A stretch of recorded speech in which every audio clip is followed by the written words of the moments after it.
గృహాన్ని ఏర్పాటు చేసుకున్నందుకు మరి ఆ తల్లి ఇచ్చినటువంటి ఈ గృహానికి ఆ తల్లిని సంవత్సరాలుగా కట్టాలని 2017లో ఆనందపాత్రగా మీరు తెలిసి ప్రతిష్ఠించుకోవడం జరిగింది. ఆ రోజు నుంచి సెప్టెంబర్ 8 మనం ఎప్పుడు కూడా మీకు తెలిసిందే ఇంట్లో గృహపాయి కానీ ఇక్కడ ప్రార్థన జరుగుతూ ఉంది.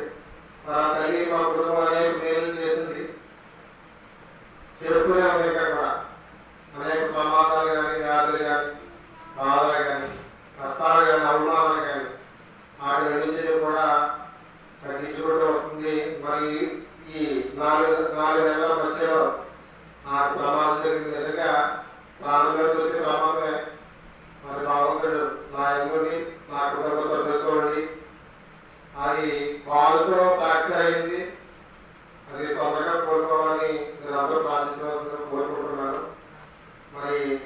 మరి తెలియదు మా కుటుంబం ఎందుకు పెట్టుకోవడం. చాలా మంది నా ఫ్రెండ్స్ పాస్టర్లు ఉన్నారు. దేవుడిని పెట్టుకోవచ్చు కదా, మరి తెలియదు పెట్టుకోవడానికి, మరి తెలియదు దేవుడు కాదు కదా అని చాలా మంది పెట్టుకోవడం. ఎందుకంటే ఎవరో ఫోటోలు చూస్తారు కాబట్టి లోపల రాకపోయినా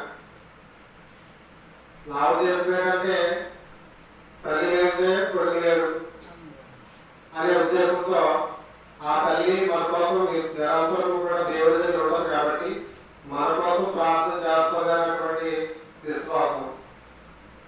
నా గృహం అయితే ఎప్పుడైతే అతి తొందరగా పిల్లలతో ఏం చేయాలని అర్థం కాకుండా పరిస్థితి నిజంగా అంటే కష్టపడుతుంది కానీ తను బాగా తెలియదని నేను బాధపడినటువంటి మా అమ్మ నాన్న నేను బాధపడినటువంటి బాధ.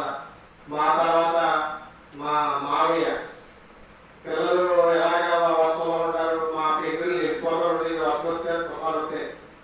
ఆయన చాలా ఇబ్బంది పడేవాడు, ఆయన పైపు ఆయన చేసేవాడు. మా దగ్గర ఏమి లేని పరిస్థితుల్లో కూడా భగవంతుడు గృహాన్ని నిలబెట్టినందుకు నేను ఆ తల్లి పేరునే అనుకున్నాడు. చాలా సార్లు మా కూడా నిర్వహించుకోవడం జరిగింది. ఆ తల్లి పేరున గృహం అడిగింది కాబట్టి పేరు పెట్టొచ్చా అని అడిగినప్పుడు అది మాకు తెలియదు అన్నారు. అసలు పేరు పెట్టాలి అలాగే మాత తెలియమని, సో పెట్టచ్చో పెట్టకూడదో తెలియదు కాబట్టి నేను కాలం లేకుండా అనుపాలు పెరిగే ఫాదర్ మరి మా గృహంలో గణని మాత్రం ప్రదర్శించాలనుకుంటున్నాము అన్నారు. అంటే పెట్టుకోవస్తారు తప్పేది కానీ దాని నియమాలు పాటించవలసిన అవసరం ఉంది.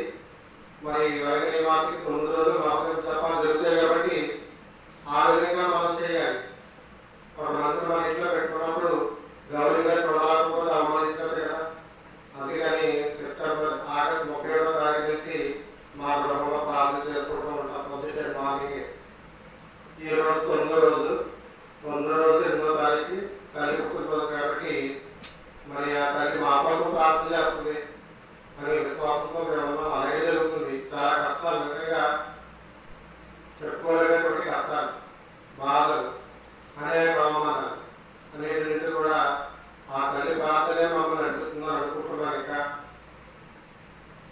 చాలా విషయాలు చాలా సార్లు మేము ఆపదలో ఉన్నప్పుడు ప్రార్థన చేయగానే దానికి మాట్లాడు గుర్తు వచ్చేస్తున్నారు. ఒకటంటే అంటున్నా వచ్చేస్తుంది. మాకు ఇది అవుతే మీరు వెనక్కి వచ్చి మేము ప్రార్థనలు అర్పిస్తామని, పూజలు అర్పిస్తామని నేను చెప్పడం జరుగుతుంది అన్నాడు. ఆ జరిగినప్పుడు తప్పనిసరిగా ఎలా మాటిస్తారు కదా.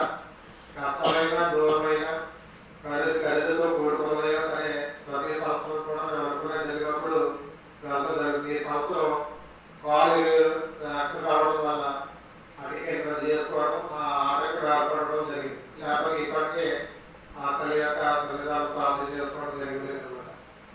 కాబట్టి చాలా మంది ఇతర సంగతులు కూడా నాకు అర్థం వచ్చి ప్రార్థన చేయడం, చాలా మంది ప్రార్థించడం, ఓదార్పుగా ఉండడం అనేటువంటి చేసిన అందరికీ కూడా మా కుటుంబంగా కృతజ్ఞతలు.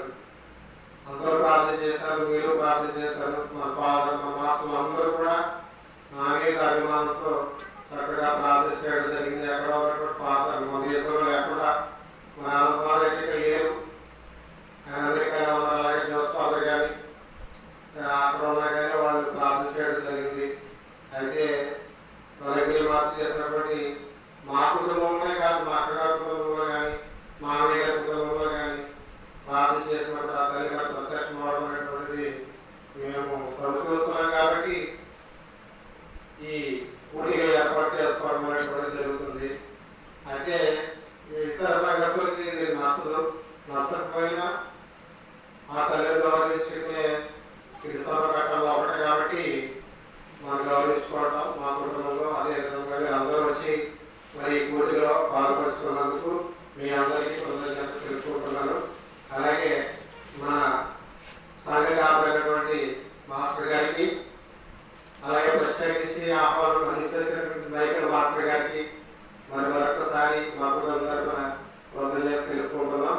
మన తదుపరి కార్యక్రమాన్ని తల్లి మా కుటుంబం కోసం ఇంకా క్యూ రావలేదు. నాకేమో తిరిగి ఉన్నదాన్ని రిజర్వ్ కష్టంగా ఉంటుంది. నిన్న మనం నడితే 50 రూపాయలు